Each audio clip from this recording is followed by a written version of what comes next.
I thought I was just returning a wallet. I didn't know I was holding the last piece of someone's life in my hands. It had been 3 days since I'd eaten a real meal, and 2 weeks since anyone had looked me in the eye without pity. The city felt like it was built to forget men like me. Men who had fallen quietly, whose dreams had been traded for one more day of survival. I walked past glass offices glowing with warmth, past restaurants spilling laughter onto sidewalks slick with rain. Every sound reminded me I didn't belong there anymore. My name is Daniel Ross, 43 years old. Once a worker, now a wanderer. The world didn't break me all at once. It took its time, piece by piece. A lost job, a lost apartment, then finally the kind of hunger that changes how you see right and wrong. That morning, I wasn't searching for hope. I was searching for loose change. The rain had turned steady, each drop stinging against my face as I walked down Maple Avenue, head down, trying to ignore the ache in my stomach. And that's when I saw it. A wallet. It was lying near a storm drain, half soaked, half shining under the flickering streetlight. Dark brown leather. Clean stitching. The kind of wallet that belonged to someone who never worried about losing anything. I bent down, hesitated, and then picked it up. It felt heavy. Heavier than I expected. Under the awning of a closed bakery, I opened it. The smell of wet leather mixed with the faint scent of expensive cologne. Inside was a stack of crisp $100 bills, neatly folded, uncounted. My hands froze. I hadn't touched that kind of money in years. For a moment, I forgot to breathe. Then I saw a small photo tucked behind the credit cards. A man and woman smiling under sunlight. The kind of smile that belongs to people who believe life will never hurt them. I stared at them for a long time.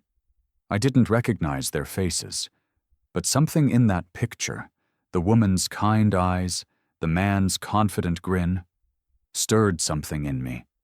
I could have walked away. No one saw me. No cameras, no witnesses. Just me, the rain, and a choice. The coins in my pocket jingled softly as if reminding me how empty I was. My stomach twisted again, a dull ache that made logic feel small. I imagined what this money could do. A roof, a meal, maybe even a bus ticket out of this city that only ever took. But then, my mother's voice drifted through the rain. Daniel, the world might forget who you are, but don't let it decide who you become. I gripped the wallet tighter. It wasn't just about honesty.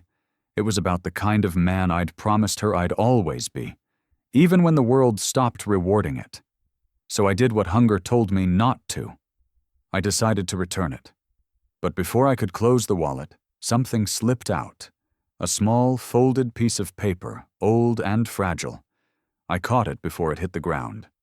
It was an envelope, yellowed with age. The paper, soft and thin like skin.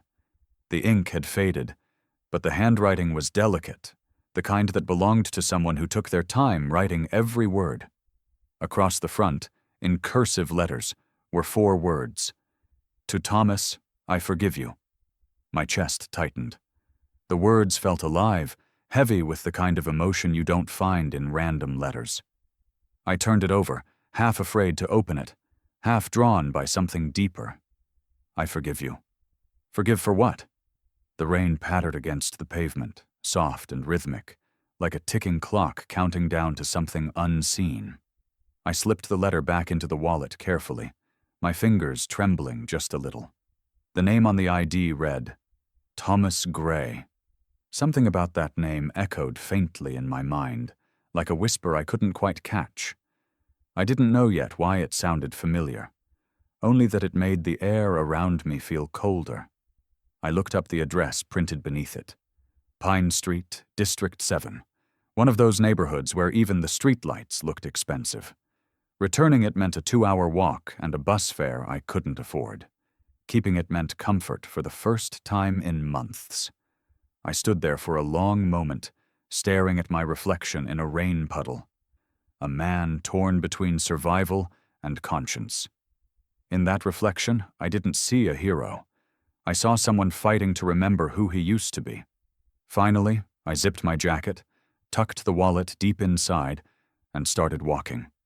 The wind howled through the empty streets, cold and unforgiving.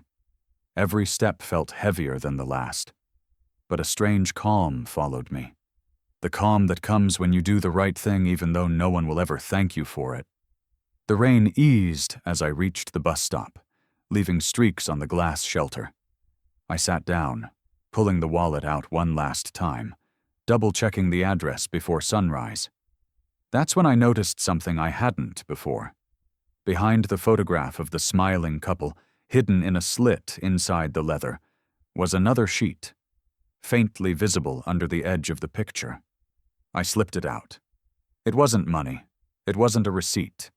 It was another folded letter, sealed with the same delicate handwriting. But this one was darker, the ink smeared, the fold lines brittle. Across the back, faint words bled through. "If anyone finds this, tell him the truth." I stared at it, the world around me blurring. A gust of wind tore through the shelter, almost pulling it from my hands. I caught it just in time, heart pounding, rain dripping from my hair onto the fragile paper.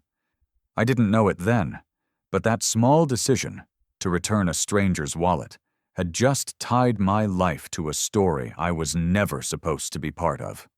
When I checked the ID to find its owner, I saw something else inside. A second, hidden letter that whispered, "Tell him the truth." And I had no idea that truth would destroy everything I thought I knew. It wasn't the money that stopped me. It was the words written in shaking ink. The bus ride to Pine Street was almost silent, the kind of silence that feels louder than noise. The rain had stopped, but its smell lingered, mixed with the faint scent of wet metal and gasoline. I sat in the back seat, the wallet clutched tight in my hands like something sacred and dangerous all at once. I told myself I wouldn't open the letter again. It wasn't mine. It belonged to the man whose name was printed on that ID. But curiosity is a quiet kind of hunger. The more you fight it, the more it eats at you. By the time the bus hissed to a stop at the next light, the envelope had already found its way into my lap. My fingers traced the name again. "To Thomas, I forgive you." The handwriting wasn't elegant anymore. Time had stolen its confidence. The ink was faint, trembling, like whoever wrote it had been holding back tears. I glanced around. The bus was nearly empty, just a mother humming softly to her baby, a man staring at his phone, and me, a stranger with someone else's past in my hands. My heart thudded in my chest as I slid my finger beneath the brittle flap and unfolded the paper inside. The first line stopped me cold. "Thomas, I don't know if you'll ever read this, but if you do, please know that I never stopped loving you." The words hit like a heartbeat in the silence. I leaned closer, eyes scanning the letter as though it might vanish if I blinked too hard. The ink had bled in places, the paper wrinkled with faint watermarks. Not from rain, but tears. Whoever Eleanor was, she had written this like a woman who had run out of time. She wrote about a night they fought, not just any fight, but one that ended with him walking out the door and her standing at the window, waiting for headlights that never returned. She said she blamed herself for what happened next, for the words she didn't take back. She wrote about that night by the bridge, about how she stood there the next morning when the police came. She mentioned something broken, something gone. The letter was apology and confession woven together. "I know you thought I hated you, Thomas," it read, "but the truth is I hated myself. You were angry, so was I. But love has a strange way of surviving the wreckage we cause." The bus rolled past the city lights, their reflections flashing across the paper like ghosts moving through time. My throat tightened. There was something so raw about her words, something unfiltered, unguarded. You could feel her shaking as she wrote, every word pulled from a wound that never closed. And then came the part that made me stop breathing for a moment. "If this reaches you, it means I am gone. I wanted you to know that I forgive you for everything. For leaving, for not saying goodbye, for being human. I hope one day you can forgive yourself. I just stared at the letter, unable to move. The world around me went quiet. The hum of the engine, the city, outside, even my own heartbeat. Everything seemed to fade into the background of her words. I'd seen grief before. I'd lived it. But this was different. It wasn't just sorrow. It was love fossilized in paper. A voice from nearly 30 years ago reaching out across time to someone who might never have heard it. My hands shook as I folded the letter back. Slower this time, like I was closing a door on someone else's soul. I felt guilty. Every instinct told me I'd crossed a line, read something sacred that wasn't meant for me. But another part of me, the part that had learned to see pain even when people tried to hide it, knew that letters like this weren't meant to stay unread. I looked at the name again, Thomas Gray. I tried to imagine the man in the photo. The smile, the strong posture, the confidence. Could that man have been the same person who once caused so much pain? Could he have been haunted by this letter for decades without even knowing it existed? The bus turned sharply, and a shaft of light cut through the window, hitting the page in my lap. The ink shimmered faintly, and for a moment it felt like the words were alive again. Like Eleanor's voice was right there beside me, whispering forgiveness into the cold air. I thought of my own past, of the woman who once believed in me before I lost everything. How she used to say, "Love doesn't die when people do, it just changes rooms." Maybe that's what this was. Love that had changed rooms and gotten lost on the way back. I refolded the letter carefully, sliding it back into its envelope. I couldn't stop thinking about how the wallet ended up in the street. Had Thomas dropped it by accident? Had someone taken it and thrown it away? Or had fate, cruel, unpredictable fate, placed it there for me to find? The bus rumbled to a stop. I pressed the wallet against my chest, staring out at the city that looked so alive and yet so empty. For the first time in a long while, I didn't feel alone in my pain. Somewhere, decades ago, another heart had broken in the same rhythm. The last paragraph of the letter kept echoing in my mind as the bus doors hissed open. If you ever read this, I forgive you. If you never do, I forgive you still. Those final words were both a blessing and a curse. They carried peace and tragedy in the same breath. I wondered if Thomas had ever read them. If the man whose wallet I now held had lived all these years without knowing that someone, somewhere, had already let him go. I slipped the letter back into its place, my heart heavy with the weight of a story I was never meant to know. As I stepped off the bus, the sky had turned pale gray. A new day was beginning. I looked down at the wallet one more time, feeling the old paper inside press faintly against the leather, like it was breathing with me. At the bottom, the letter said, "If you ever read this, I forgive you." And as the bus pulled away, one thought burned through my mind. What if the man it was meant for never did? When I read the name on the wallet, my stomach dropped. It belonged to a man I once knew. For hours, that name wouldn't leave my head. Thomas Gray. It sounded ordinary, a name you'd see on an office door or a mailbox. But for me, it hit like a punch to the gut. It wasn't just familiar, it was personal. I knew that name. I'd worked under it. And once upon a time, it had been the name that destroyed everything I had. It was almost 5 years ago. I'd been working construction for a small contracting firm downtown, a job that paid little but meant everything. My daughter Emma had just started school. My wife had left the year before, said she couldn't live in constant struggle anymore. So it was just me and the kid. And that job was the only thread holding our world together. Thomas Gray was my supervisor then, a man who walked like he owned every inch of the earth beneath his shoes. Perfect posture, polished shoes, gold watch. The kind of man who smiled for cameras and scowled at people like me. He used to say things like, "Show up early, and maybe one day you'll earn that coffee break."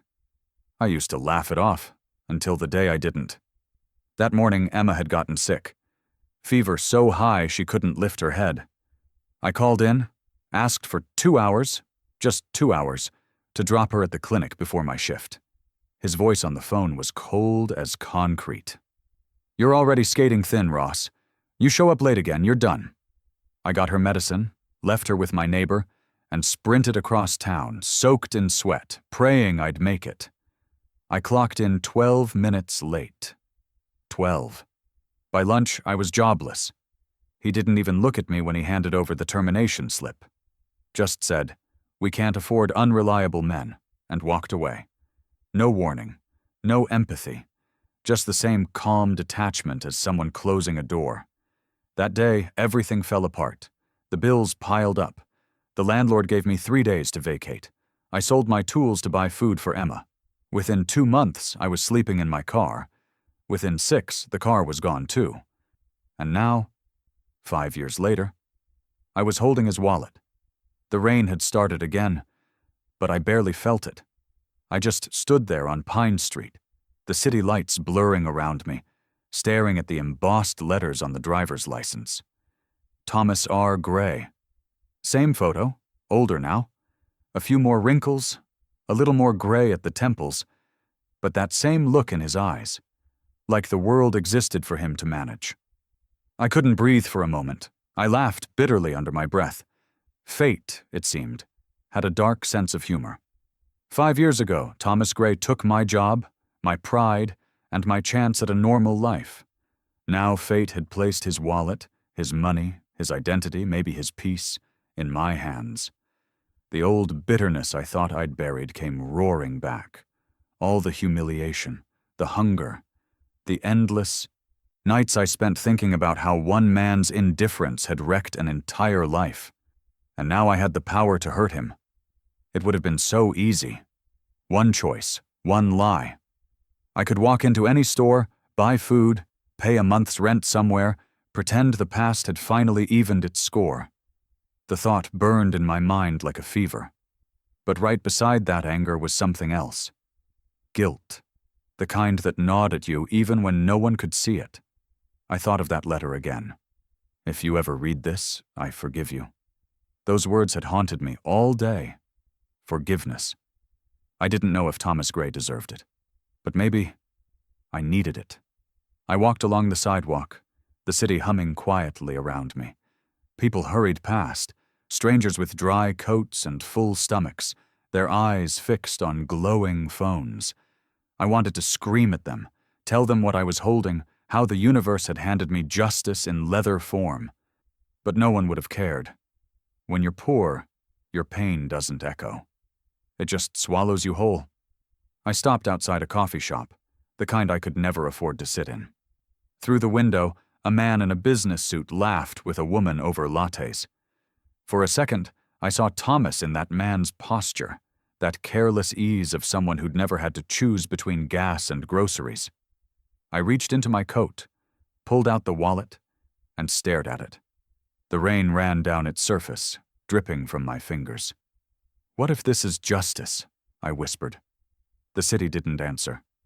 Just the steady drum of rain and the buzz of a neon sign overhead. I imagined walking into that neighborhood, the one listed on the ID, and seeing his face again. Would he even remember me? Would he know what he'd taken from me that day? Probably not. To him, I was just another name in a file, another late worker easily replaced. But I remembered him. Every word, every look, every small cruelty disguised as professionalism. And now I could make him feel it. I could keep every dollar in this wallet and call it interest. Interest on 5 years of hunger and humiliation. But then, just as that thought settled in, something shifted.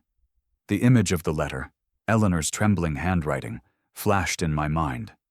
"I forgive you for everything. I hope one day you can forgive yourself." I closed my eyes. I saw Emma's face. The way she used to smile at me even when I had nothing to give her. The way she once said, "Daddy, you're the best person I know," on a night when I couldn't even afford her birthday cake. What would she think if she saw me now? Would she still believe that? I swallowed hard and looked back at the wallet. Not as a weapon, but as a test. Maybe fate wasn't handing me revenge. Maybe it was handing me a choice. I turned the wallet over in my hands. Inside, I could feel the faint outline of the letter. That fragile piece of history whispering through time. Maybe that letter wasn't just for Thomas. Maybe, somehow, it was also for me. I slipped the wallet into my coat, zipped it up, and started walking again, not toward home, but toward Pine Street, toward the address I'd read hours ago. The rain fell harder now, stinging my face, soaking through my shoes. But I didn't stop. Each step felt heavier, not because of the distance, but because of the weight of the decision pressing against my chest.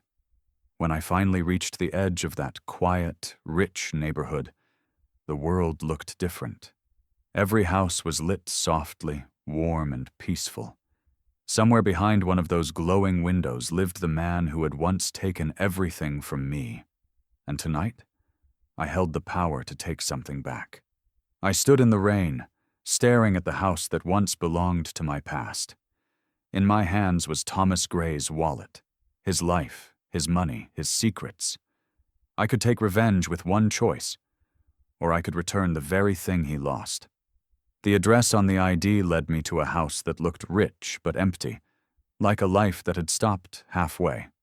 By the time I reached Pine Street, the rain had thinned into a mist, the kind that hangs in the air long after the clouds have moved on. The neighborhood didn't look like the world I came from. The houses weren't just big, they were silent. The kind of silence that money buys when it builds walls high enough to drown out real life.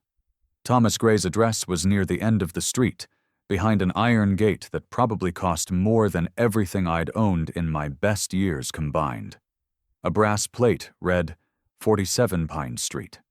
I hesitated at the gate, my reflection warped in the polished metal. My boots left muddy prints on the marble walkway as I pushed it open and stepped into a world that wasn't mine. The mansion loomed ahead like a relic of another era, grand but fading. The windows were tall and dark, curtains drawn tight. The garden was overgrown, weeds twisting around the iron railings like veins on tired hands. It felt like a place that had forgotten what laughter sounded like. For a moment, I just stood there, clutching the wallet inside my jacket. I'd imagined this moment 100 ways on the walkover, Thomas answering the door, his expression turning from confusion to recognition, maybe even guilt. But now, facing that towering house, I felt something else entirely. A strange, hollow ache. I rang the bell. The chime echoed faintly inside, then faded into silence. I waited, shifting my weight, water dripping from my hair onto the stone steps. After a long moment, the door creaked open, not by the man I expected, but by an elderly woman in a gray uniform and tired eyes. She looked at me with a kind of cautious curiosity, the way people do when they see someone who clearly doesn't belong. "Yes?" she asked, her voice soft but wary. "Hi, ma'am," I said, pulling the wallet from my pocket. "I found this on the street earlier today. It belongs to a Mr. Thomas Gray. The address inside led me here." Her expression changed instantly. Her eyes widened, her hand flying to her chest. "You found it?" she whispered, stepping closer. "Dear Lord, I thought it was gone forever." I nodded slowly, holding it out to her. She took it carefully, almost reverently, like it was something fragile. For a moment she just stared at it, her thumb tracing the edge of the leather. Then she looked up at me, her eyes clouded with something that looked like both gratitude and sorrow. "You're very kind to bring this back," she said softly. "Most wouldn't." I tried to smile, though my stomach twisted. "I almost wasn't," I admitted quietly. I used to work for him, a long time ago." Her brows lifted slightly, surprise flickering across her face. "Did you now? Mr. Gray hasn't worked in years. He's been unwell." "Unwell?" I repeated, a knot forming in my throat. She nodded, lowering her gaze. "He's been sick for quite some time. Heart complications. He's in a private care facility uptown now. This house, well, it hasn't been the same since Mrs. Gray passed." The air shifted. Mrs. Gray. The name alone seemed to hang in the air like dust in sunlight. I swallowed hard. His wife, I said quietly. Was her name Eleanor? The woman froze, her grip on the wallet tightening. Slowly she looked up at me, eyes wide with disbelief. How do you know that name? I hesitated, my heart pounding.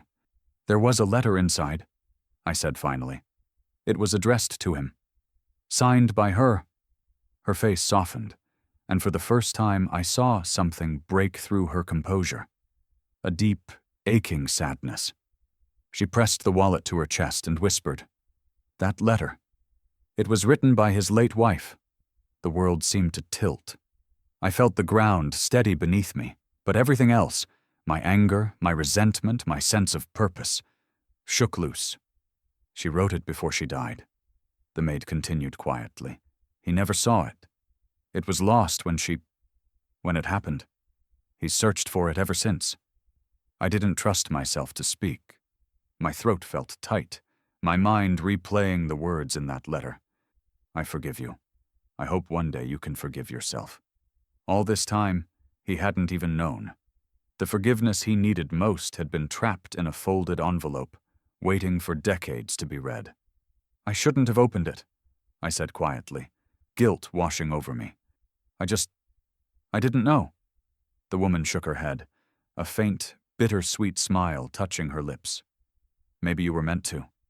Maybe that's how it found its way back here. I glanced past her into the mansion. The hallway beyond the door was vast and shadowed, lined with portraits of a family that no longer lived there. Dust caught in the light streaming through the tall windows. It looked beautiful, but empty, like a body still standing after the soul has gone. For the first time in years, I felt pity for Thomas Gray. Not the sharp, angry kind, but the kind that feels heavy and human. I'd spent so long seeing him as the man who took everything from me, but now I saw him differently. Not as a villain, but as another person who'd lost something he could never replace. The maid cleared her throat softly. Would you like me to tell him you found it? I nodded. Please, tell him. Tell him someone returned it. I turned to go, but she stopped me. Wait, she said gently. If you want to see him, he's at St. Helena's Care Facility, room 312. He doesn't get many visitors these days. I hesitated at the gate, her words echoing behind me. He doesn't get many visitors. The man I'd hated for years was now sick, alone, and haunted by a letter he'd never read. The kind of man who once seemed untouchable now sounded fragile, human. I looked back at the mansion one last time. The lights in the upstairs window flickered faintly, and for a second, I could almost imagine her there, Eleanor, watching from the shadows of the home she'd once filled. Maybe some ghosts didn't linger to scare us. Maybe they stayed behind to finish what life didn't let them. As I stepped away from the mansion, the weight of that wallet felt different in my hands. It wasn't guilt anymore. It wasn't revenge. It was something deeper, something unfinished. And in that moment, I realized I wasn't returning a wallet. I was returning a ghost. The man I hated was now just a shadow breathing through tubes. The smell of antiseptic hit me the second I walked through the doors of St. Helena's Care Facility. It was that clean, empty kind of smell, too sterile, too controlled, like it was trying to hide the fact that death often stopped here for a visit. The receptionist barely looked up when I gave her the name.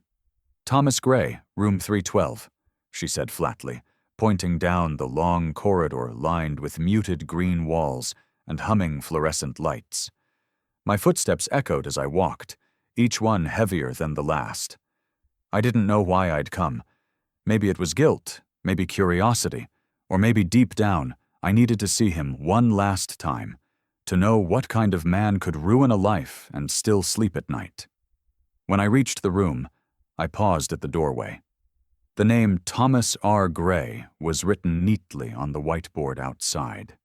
Beneath it, in blue marker, a nurse had scrawled, "Vitals stable, no visitors today." I hesitated for a long moment before pushing the door open. The room was quiet, except for the rhythmic beeping of a heart monitor. The blinds were half open, letting in pale afternoon light that cut across the floor in thin, sterile stripes. And there, lying in the bed, was the man I'd spent years imagining as larger than life. Strong, cruel, untouchable. But the man before me wasn't any of those things. He was frail, smaller. His skin had thinned, turning almost translucent over the bones beneath. A tangle of tubes and wires surrounded him like a nest. His once dark hair was a dull gray now, his jaw slack, eyes closed. The rise and fall of his chest was shallow, mechanical, as if even his breath didn't want to linger. For a long time, I just stood there, staring. The anger I'd carried for years didn't fit here. It felt misplaced, almost childish. This wasn't a monster. This was an old man running out of time. I stepped closer, setting the worn wallet on the small table beside his bed. The letter was inside, folded carefully just as I'd found it. My reflection shimmered faintly in the chrome surface of the heart monitor. "I think this belongs to you," I whispered, though I knew he couldn't hear me. For a moment, I considered leaving right then, just walking away, letting the past close behind me like a door finally shut.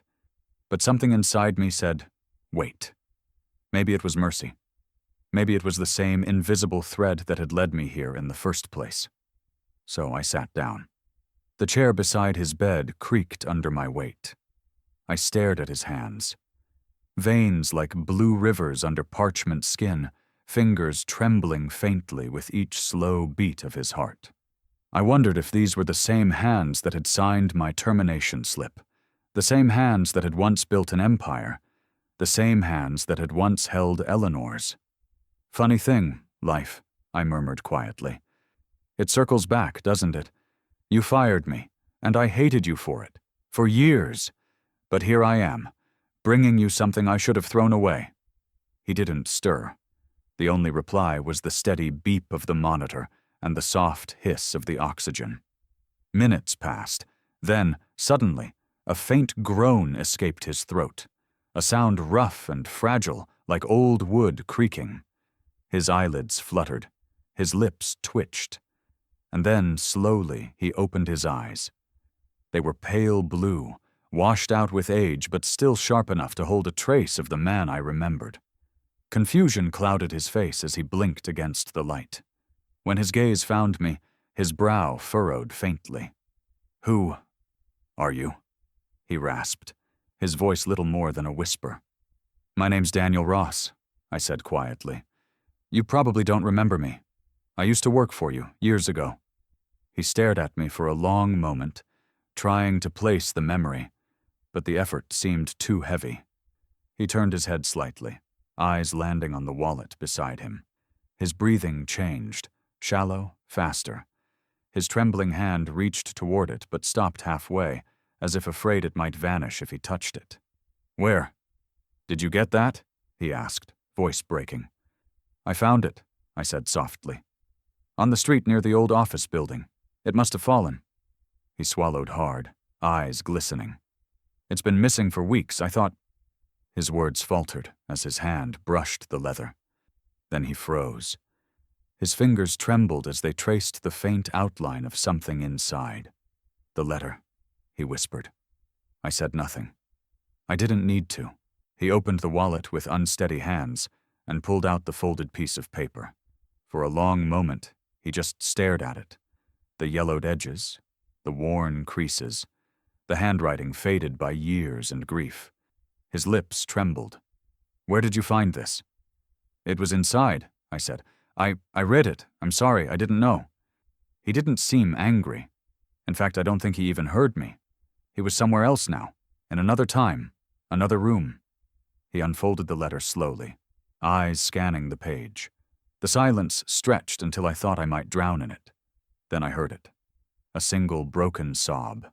He pressed the paper to his chest, his frail shoulders shaking. Tears slipped down his temples, glinting in the sunlight. "She forgave me," he whispered, barely audible. "After all these years." His voice cracked, shattering whatever strength he'd tried to hold on to. He turned his head toward me, eyes glassy but focused. You read it? I nodded. Yes, I shouldn't have, but yes. His gaze softened, almost tender. Then you know what I did? I swallowed, unsure how to respond. I thought I'd lost it forever, he said, his voice trembling. I looked for it, for months after she died. I thought it was gone, buried with her. But it found its way back. He looked down at his hands again, the paper shaking between them. Funny thing, isn't it? How forgiveness travels. Sometimes it just takes a while to find its address. The heart monitor beeped steadily beside us, each sound like a reminder that time was fragile here. Thin, breakable.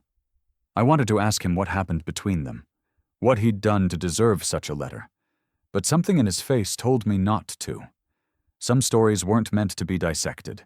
They were meant to be carried quietly, like a scar that no longer hurt but never faded. For a long moment, we just sat there. Two men from opposite sides of life, bound together by a piece of paper written by a woman neither of us could forget. He looked up again, eyes distant, voice barely above a breath. This letter, he whispered, was never meant to find me. I frowned. What do you mean? His gaze flickered towards the window, where sunlight painted thin lines across the floor. His lips trembled as he spoke, each word a struggle. She died before I could answer it. His voice cracked, breaking under the weight of the years. She never mailed it, he whispered. She wrote it the night she died. And as the heart monitor beeped softly beside us, I realized the letter in his hands wasn't just forgiveness. It was a goodbye that never got delivered. His voice cracked, like a man breaking under the weight of his own guilt. The room felt smaller now, like the walls were leaning in, listening. Thomas stared at the letter in his trembling hands, his eyes fixed on the faint, faded ink.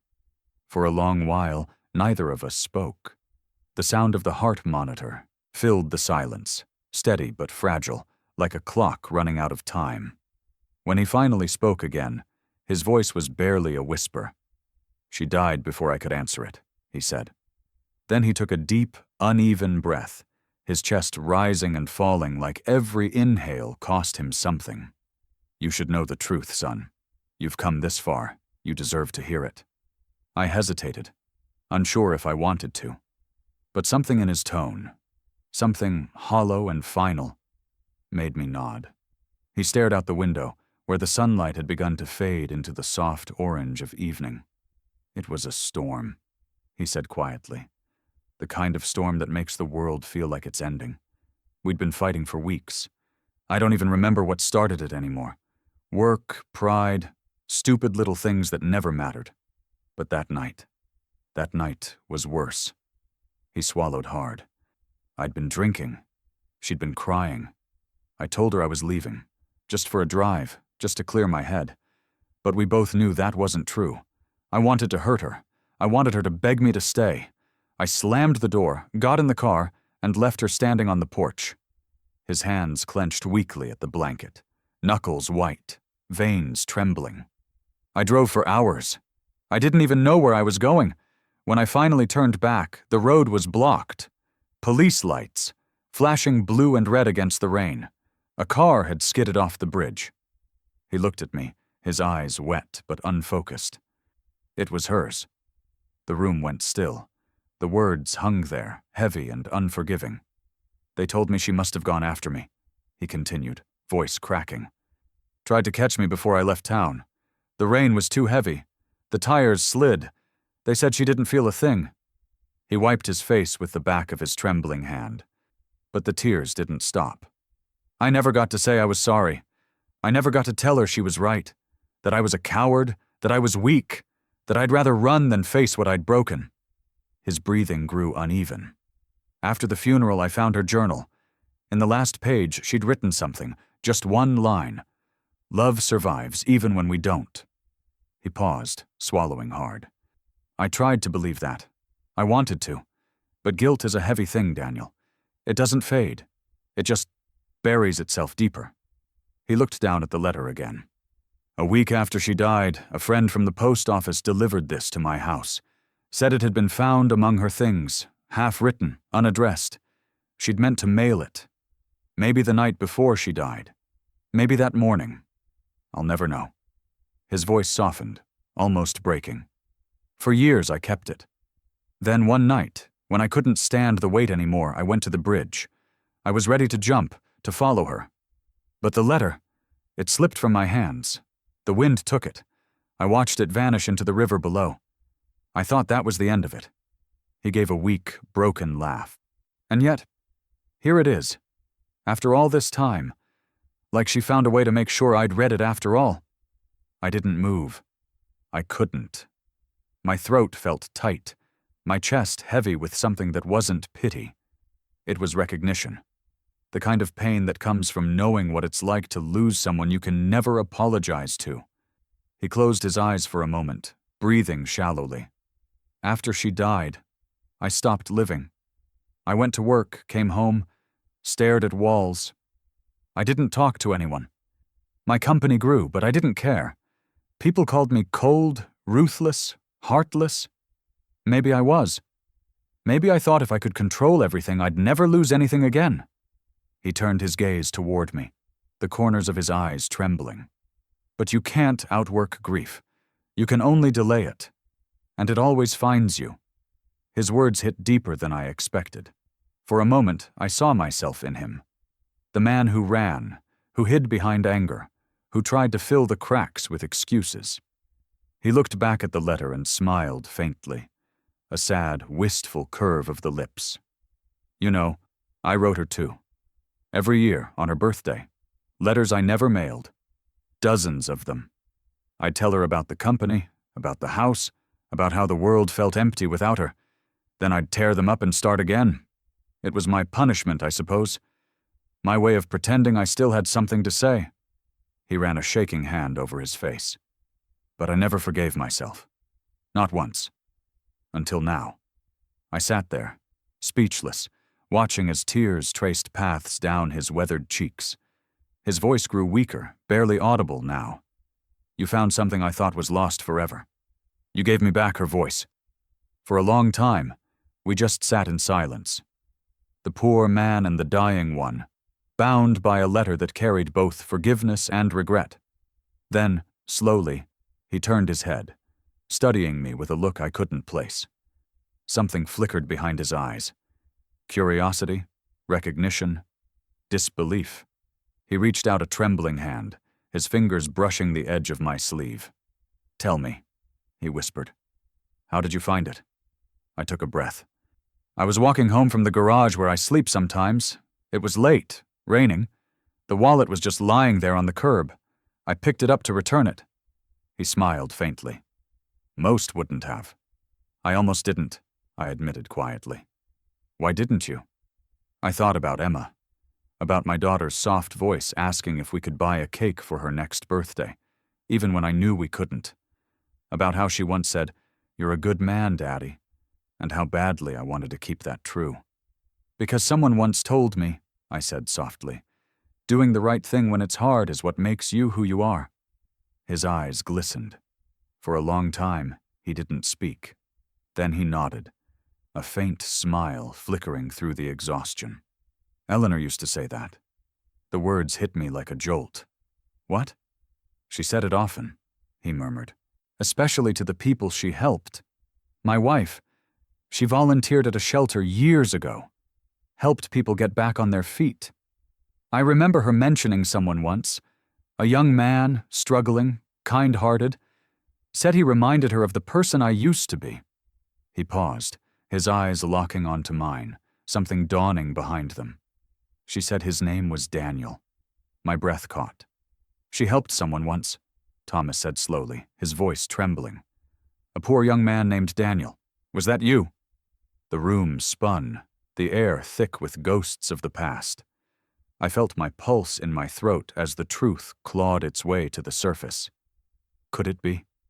Could the woman whose letter I'd carried across the city, the woman who'd forgiven her husband after death, have once saved me too? In that moment, I realized her kindness had saved me long before this day. For a few seconds, I couldn't breathe. The sound of the heart monitor faded, replaced by a rush of memories I didn't know were still buried inside me. Thomas's words echoed in my head. She helped someone once. A poor young man named Daniel. It couldn't be. It just couldn't. But as I looked into his trembling, tear-filled eyes, something inside me cracked open. Pieces of a memory, old, fragile, half-forgotten, began to fall into place. I was 28, broke, exhausted. My little girl, Emma, was barely 6 and burning with fever that refused to break. We were living in a one-room apartment with peeling paint and a broken heater. The clinic had given me a prescription I couldn't afford. $28.75. It might as well have been a fortune. I remember standing outside the pharmacy counter, counting change in my hand, realizing I was still $12 short.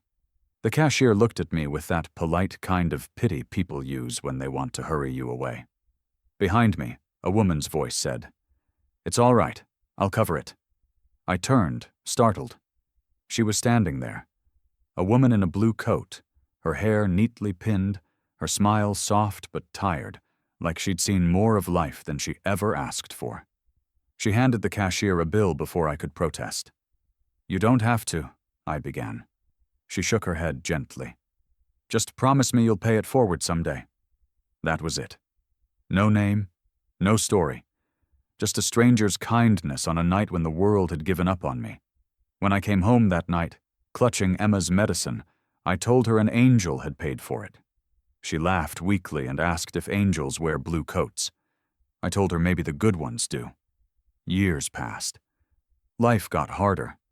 I lost jobs, lost hope, but I never forgot that woman's voice. I'd thought of her whenever I was on the edge of giving up. I never even tried to find her.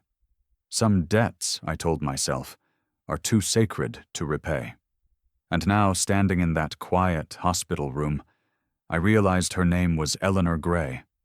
I gripped the edge of the chair as the truth washed over me. The woman who had helped me save my daughter's life was the wife of the man who had destroyed mine. Fate wasn't cruel. It was precise. It waited years to tie the ends of a story I didn't even know I was part of. Thomas must have seen the change in my face because he frowned weakly. You knew her, didn't you?" My throat tightened. "Yes," I said finally, my voice barely above a whisper. "I didn't know her name until now, but she once helped me when I had nothing." His lips parted in disbelief. "How?" So I told him. Every word, the pharmacy, the medicine, the blue coat, the kindness that kept my daughter alive when I couldn't. I described her voice, her calmness, how she'd said those 6 words that stayed with me all these years. "Promise me you'll pay it forward." When I finished, Thomas was silent. His hands trembled against the blanket, his eyes fixed on the ceiling. I thought he might cry again, but instead he smiled, a soft, broken thing that seemed to come from a place far deeper than regret. "That sounds like her," he said quietly. "She was always saving people. I used to tell her she couldn't fix the world. She'd just smile and say, 'Maybe not, but I can fix a moment.'" He closed his eyes briefly, the faintest trace of peace crossing his face. "All these years I thought I'd lost her for good. But she's still here, isn't she? Still changing lives. Even now." I nodded slowly, my chest tightening. "She saved me twice," I said softly. "Once when she bought my daughter's medicine, and again when she forgave you, because that forgiveness somehow found its way to me." He looked at me then, really looked, not as the worker he once fired, but as another man who had been broken and somehow survived. "Maybe," he said faintly, "you were meant to find that wallet. Maybe she sent you." The idea seemed impossible, yet something about it felt true. How else could I explain all of this? The letter, the street, the name, the timing. I glanced at the wallet on his bedside table, the worn leather glinting under the fluorescent light. That wallet had carried more than cash. It had carried unfinished forgiveness, traveling across time until it reached the right hands. A strange calm filled me, Not joy, not sorrow, just the quiet peace that comes when you finally understand why life hurt the way it did. I stood to leave, unsure of what else to say. Thomas's breathing was slow, steady, but tired. The letter rested against his chest like a weight lifted at last. As I reached the door, his voice stopped me. "Daniel." I turned. "Thank you," he whispered, "for returning her to me." My vision blurred. I nodded silently and stepped into the dim hallway, my reflection stretching across the polished floor. For years, I had thought my story was one of loss, of chances taken from me, of justice never served. But now I saw it differently. It wasn't punishment. It was a circle. Every act of kindness, every cruelty, every moment of despair, all of it was leading back here. The woman who had once saved me had found her way back through me. And as I stepped into the evening air, the world felt different, lighter though my chest ached. Tears burned in my eyes as I looked up at the fading sky. Fate hadn't brought me back to return a wallet. It had brought me back to return a debt. He tried to give me money, but all I wanted was peace. The next morning, the hospital room felt quieter than before. Not empty, just still, like the world outside had paused to let this story finish. The sunlight filtered through the blinds, painting soft lines across the sheets. Thomas looked weaker than yesterday, his skin pale but his eyes strangely calm, as if something inside him had finally settled. I'd come to check on him, not knowing what to expect. Maybe another story, maybe silence. But as soon as I stepped inside, he smiled faintly. That same tired, knowing smile that seemed to hold more apology than words ever could. "You came back," he said, his voice rasping but lighter somehow. "I wanted to make sure you were all right," I replied, "and to say thank you for telling me the truth." He studied me for a long moment, then turned his gaze towards the window. "You remind me of who I used to be," he murmured, "before everything went wrong." I didn't know how to answer that. I just stood there, awkward, hands in my pockets, feeling like an intruder in someone else's unfinished life. Then he did something unexpected. He reached under the blanket, fumbling for the drawer beside the bed, and pulled out a small envelope. "This is for you," he said, holding it out with trembling hands. I frowned. "What is it?" "Money," he said simply. "Enough to start over. Buy a place for you and your daughter. Maybe open that garage you mentioned." My stomach turned cold. I took a step back. "I can't take that." "Yes, you can," he said softly. "You earned it. You returned something priceless." I shook my head. "No, I didn't do it for a reward." He chuckled weakly, though it turned into a cough that made his entire body tremble. When he finally caught his breath, his smile had faded. "You sound like her," he said. "Eleanor never wanted anything in return either. She used to tell me that goodness isn't an investment, it's a reflection." I stared at him, the envelope still hovering between us like a test I wasn't sure I was ready for. "I'm not taking your money, Mr. Gray," I said firmly. "If I did, it would ruin everything this meant." He looked at me for a long moment, his expression unreadable. Then he nodded slowly, as if he'd been expecting that answer all along. "Then let me repay you another way," he said finally. I frowned. "What do you mean?" His lips curved into a faint smile. "With truth." He reached again toward the nightstand, his hand trembling slightly as he picked up a worn, leather-bound folder. It was thick, its edges frayed and softened by years of handling. He set it on his lap, running a hand over the cover like it was something sacred. "I've been keeping this for years," he said quietly. I wasn't sure why. Maybe I was waiting for the right person to give it to, someone who'd know what to do with it. I stepped closer, cautious. "What is it?" He looked up at me, his blue eyes clearer than I'd ever seen them. "It's my confession, Daniel.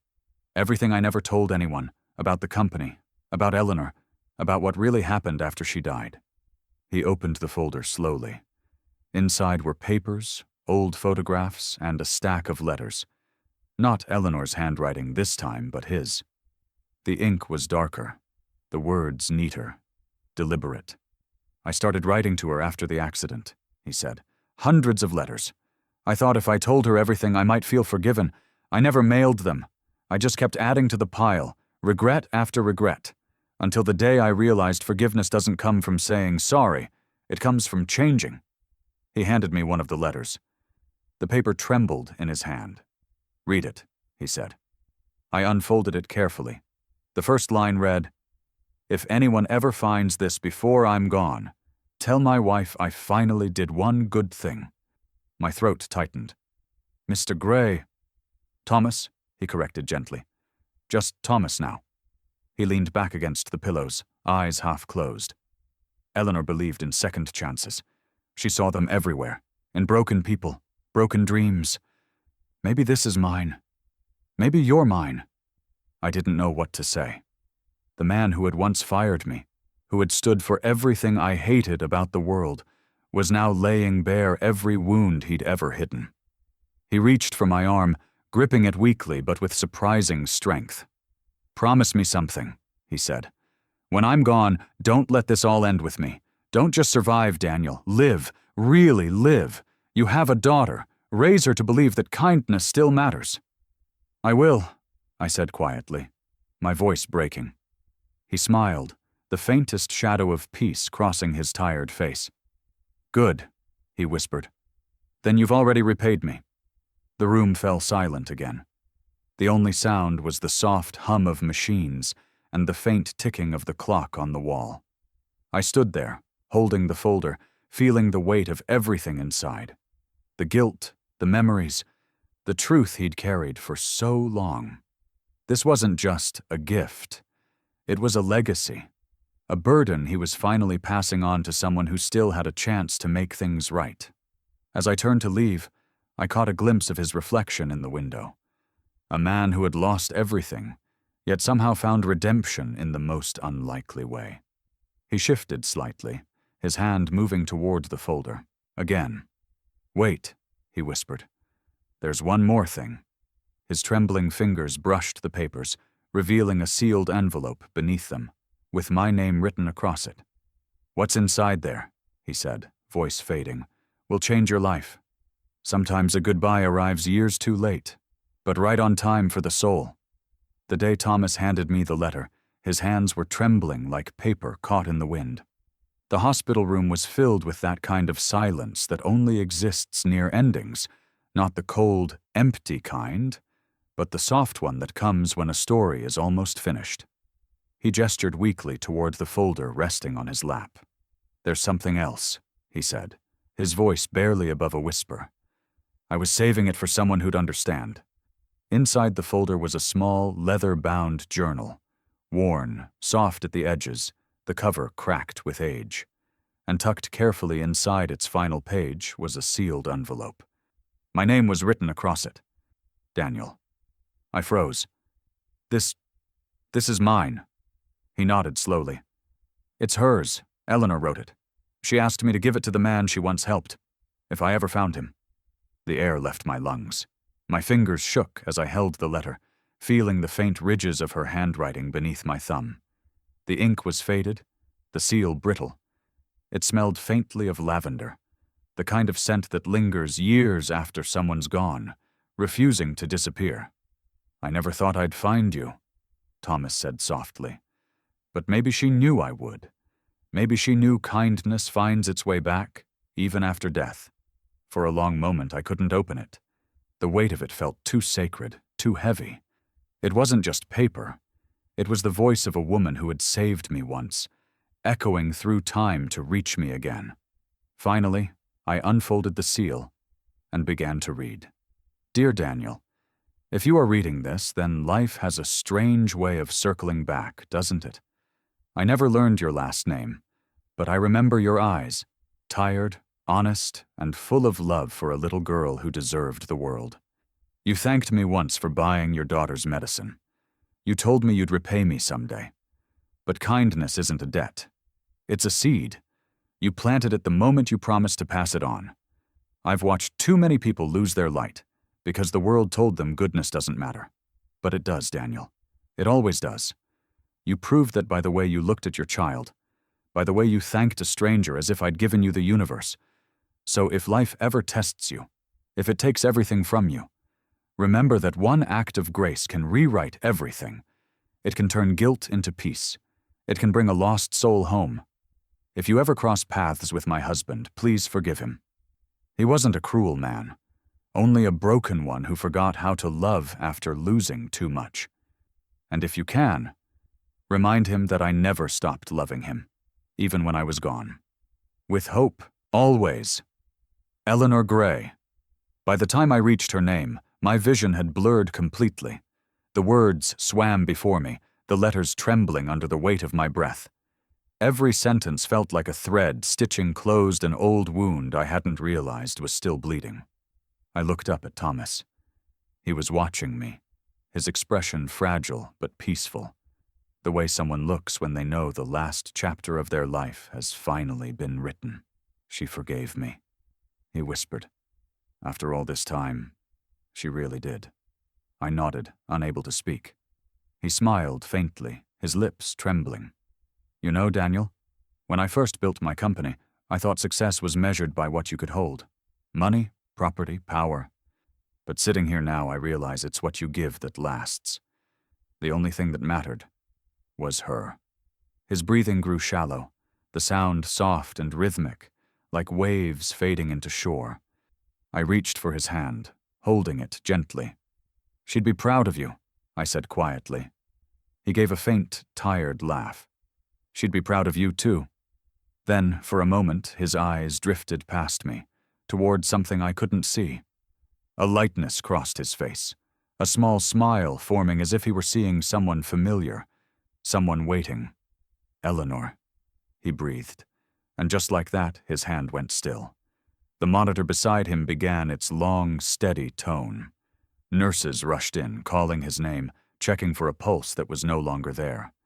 I stepped back, the letter still clutched in my shaking hand, watching as they covered him with a white sheet.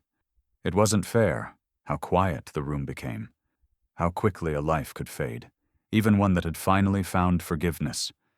When the nurses left, I sat beside him one last time, placing the letter gently on his chest. She waited for you, I whispered, and now she's got you back. Outside, the morning had broken fully. The sky glowed gold, washing through the window and landing across his face, soft and peaceful. I'd like to think it was her, sunlight through glass, reaching for him one last time. Thomas Gray's funeral was small, just a handful of hospital staff, a few distant relatives, and me. There were no grand speeches, no polished eulogies, just quiet, honest mourning. They buried him next to Eleanor. The headstones were side by side, the names etched deep into the granite, the dates separated by decades but bound by the same story. As the crowd began to drift away, a man in a dark suit approached me. He looked official, early 60s, silver hair, a briefcase tucked under his arm. "Mr. Daniel Ross?" he asked.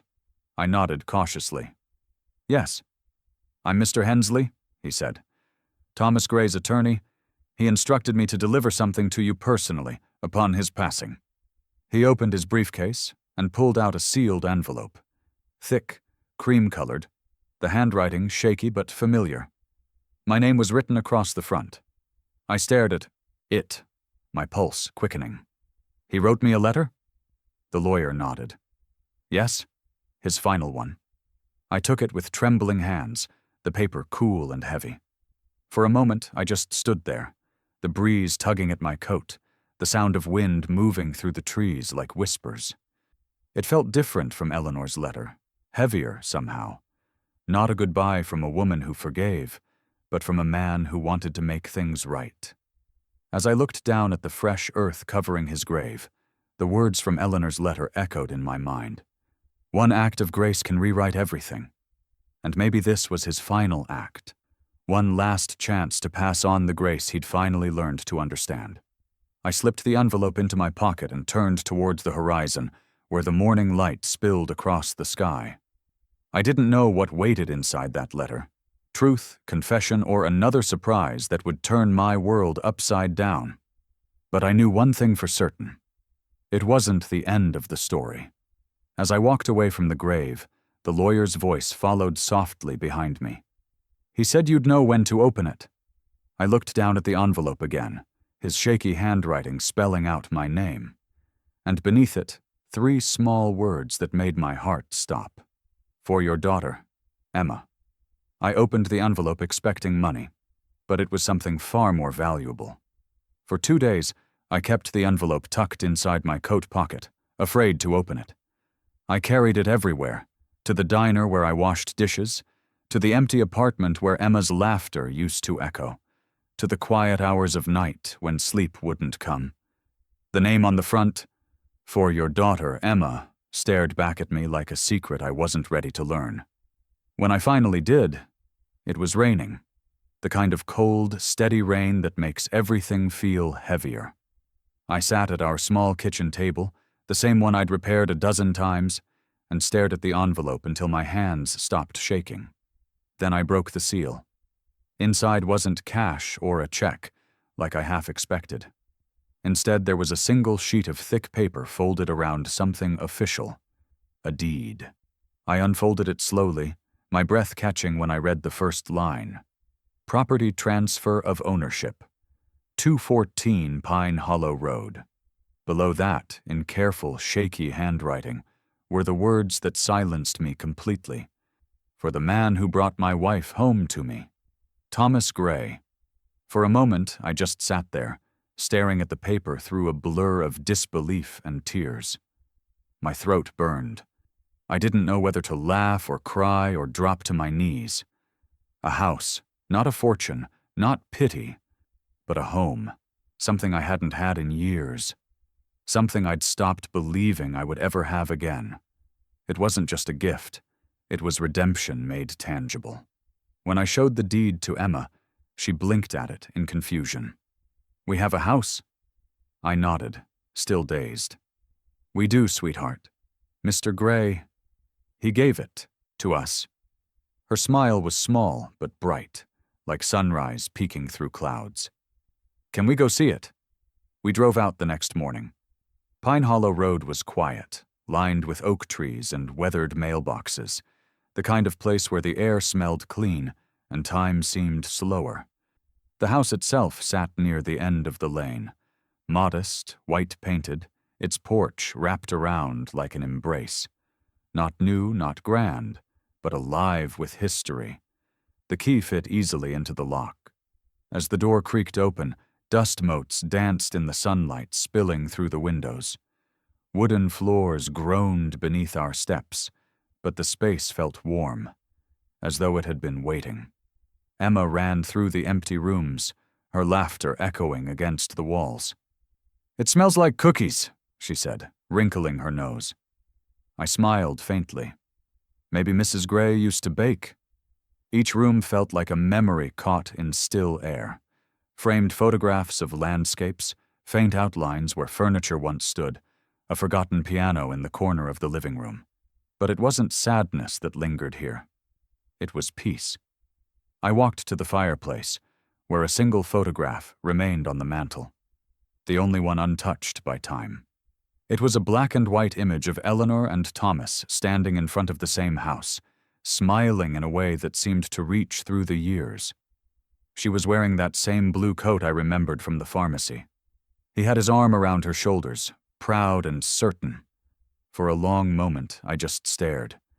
The woman who once saved my daughter's life was smiling back at me from a time before grief, before guilt, before fate had tangled our lives together. I picked up the frame, my thumb brushing against the glass. And that's when I noticed it. The back of the frame wasn't sealed properly. A small corner of folded paper peeked out, yellowed with age. My heart stuttered. Carefully, I turned the frame over and slid the backing free. Inside was a note, handwritten in the same looping script as the letter I'd read at the hospital. Eleanor's handwriting. For a second, I couldn't move. The paper felt fragile, like it might crumble if I breathed too hard. I unfolded it slowly, and there, in faint blue ink, were 6 words that made my vision swim. For whoever finds this home, welcome. That was all. No long message, no explanation, just those 6 words. And yet they felt heavier than any speech, any fortune, any apology ever could. I sank to my knees, clutching the note to my chest. It wasn't just a message. It was a blessing.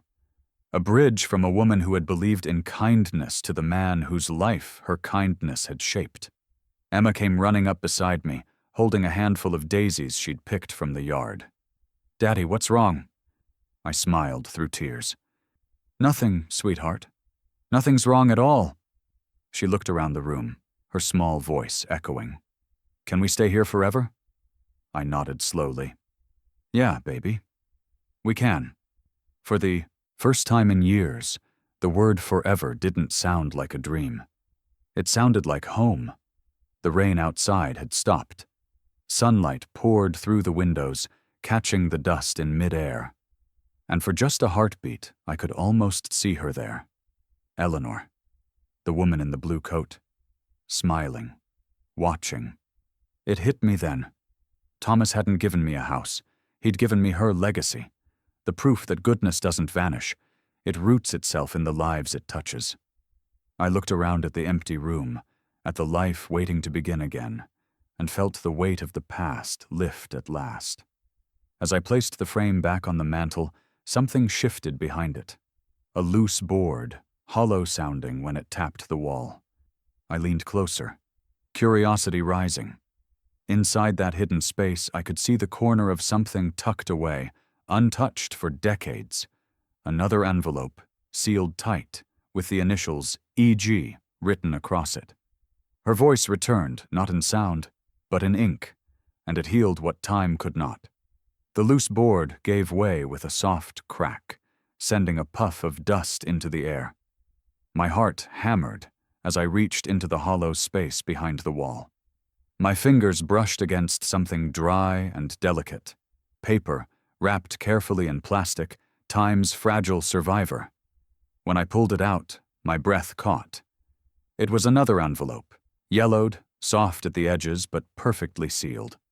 Across the front, in looping cursive that felt achingly familiar, were the initials E.G. Eleanor Gray. For a long moment, I just stared at it, afraid that opening it would somehow break the spell that had carried me this far. This wasn't just a letter anymore. It was the last whisper of a story that had outlived its writers. Finally, with trembling hands, I slid a finger beneath the seal. The glue gave easily, and the paper unfolded like a sigh. Inside was a single page, her handwriting slanted but graceful, written in the same blue ink she'd used in the letter I'd read at the hospital. "If you find this, thank you for reminding him, and me, that forgiveness is never lost. We spend our lives trying to fix what we broke, not realizing that some things don't need to be rebuilt. They just need to be understood. If you're reading this, then perhaps you've already done what I could not. You've brought him peace. You've given him what I tried to leave behind, but never could. Tell him I waited, not in anger, but in hope. And if he's already gone, then tell him I know he finally came home. Eleanor." By the time I reached her name, my vision blurred.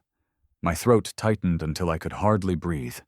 There was something sacred about the words, not just their meaning, but their timing. They had waited, sealed in wood and silence, until the exact moment they were meant to be found. Her voice filled the room, not in sound, but in presence. It was as if the walls themselves remembered her. The air felt warm again, the kind of warmth you feel when sunlight hits the back of your neck after a long winter. I sank to the floor, clutching the letter in my hands, and for the first time in years, I let myself cry. Not from grief, not from guilt, but from release. Everything, the wallet, the letter, the house, the years of pain and forgiveness, had been leading to this. A single act of honesty had completed the story they began decades ago. I had thought I was just returning a lost wallet, but I had returned something much greater, a love left unfinished, I glanced around the room, the fireplace, the piano, the faint smell of old wood and sunlight, and imagined them here, young and alive. Eleanor playing softly while Thomas hummed off-key beside her. The same laughter captured in that photo on the mantel.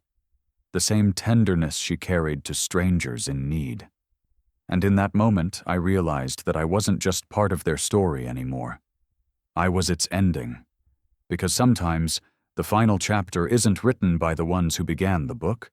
It's written by the hands of those who carry its message forward. I folded the letter gently, pressing it close to my heart. Somewhere, in a place beyond time and apology, I hoped they could see me, and know their love had found its way home. Emma's voice called from down the hall, breaking the quiet. "Daddy? Where are you?" I wiped my eyes quickly, standing up and slipping the letter into my pocket. "Right here, sweetheart." She ran in, smiling, her hands covered in flour. "I tried to make cookies, like the lady in the picture." I laughed softly. "You did, huh?" She nodded proudly. "I think she'd like that." I looked at her, this small, living proof of every miracle Eleanor had set in motion, and felt something I hadn't felt in a long time: peace. As I placed Eleanor's note back into the frame and set it on the mantel, the last of the afternoon light filled the room, washing everything in gold. I knew, deep down, that my story, and theirs, had finally found its ending. I found a wallet that day, but what I returned was a lifetime of pain and forgiveness. Years have passed since that rainy night on Pine Street. The world looks different now, or maybe I do. The house Thomas left us still stands tall beneath the oaks, its paint a little faded, its porch creaking the same way it did the first time Emma and I stepped inside. But to me, it's not just a house. It's a promise kept. I still remember that day like it happened yesterday. The cold pavement, the glint of a lost wallet half buried in the gutter, the decision that changed everything. At the time, I thought it was just another test from a cruel world. I didn't realize fate was handing me the key to an unfinished story, one that needed me to complete it. The letter from Eleanor hangs framed in our living room now. It's the first thing I see when I walk through the door. The paper's yellowed a little more, with age, but her words are as clear as ever. Forgiveness is never lost. Some mornings I catch myself reading that line over coffee, thinking about how much weight those words carried, how they traveled through decades, through heartbreak and guilt, just to land in my hands. It's strange how one small act of honesty can ripple through your life in ways you never imagine. Back then, I was a man surviving on crumbs and pride, convinced the world had forgotten me. But when I returned that wallet, I found something far more valuable than money. I found meaning. I think about Thomas often. I think about how fate allowed me to see the man behind the mistakes, how his story became the mirror I didn't know I needed. He taught me that guilt can destroy, but redemption can rebuild. And Eleanor, she reminded me that even when the world breaks you, kindness is what puts you back together. Emma is older now. She's 14, full of questions, dreams, and that quiet wisdom kids somehow carry when they grow up watching life's harder lessons unfold. She asks me sometimes about the picture on the mantel, the one of Eleanor and Thomas. "Were they your friends, Daddy?" she asked once. I smiled and told her the truth. "No, sweetheart. They were strangers who helped me remember who I was." That night, she said something I'll never forget. Then maybe they weren't strangers after all. And she was right. Because the truth is, none of us are strangers in the stories that bind us. Every small act of kindness, every choice to forgive, every time we choose honesty over convenience, they connect us in ways we can't see.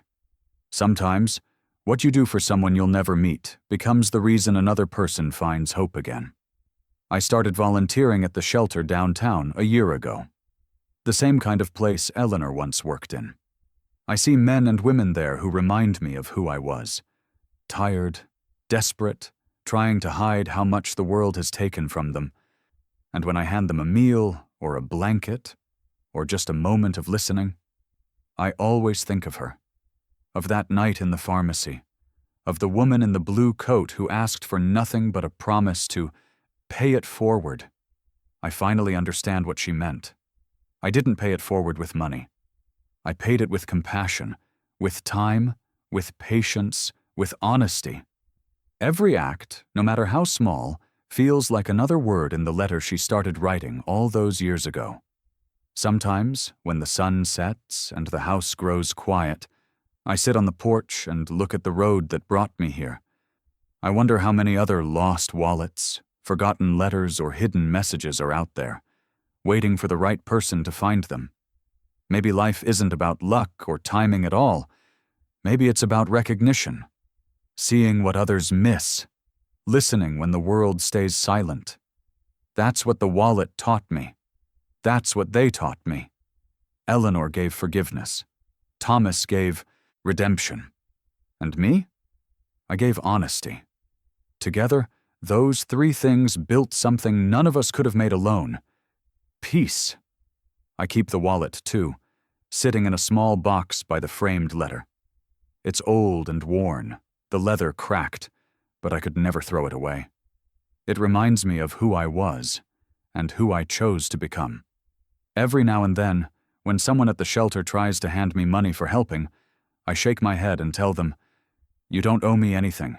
Just pass it on when it's your turn." Because kindness, like forgiveness, isn't meant to stop. It's meant to travel, from hand to hand, from heart to heart, until it finds a home. I thought I was just returning a wallet. But what I really returned was a love story that never had its ending. And in doing so, I found my own beginning. The framed letter catches the light from the window every evening, the ink glowing faintly in the gold of sunset. I look at it and smile, hearing Eleanor's words as clearly as the day I read them. Forgiveness is never lost. Because sometimes, a small act of honesty doesn't just change someone's life, it saves your own. If this story touched your heart, don't just scroll away. Share it with someone who still believes in kindness. Every view, like, and comment helps us bring more real, soul-stirring stories to life. Subscribe now so you never miss the next one. Because sometimes one story can change how you see the world. And tell me in the comments, what does forgiveness mean to you?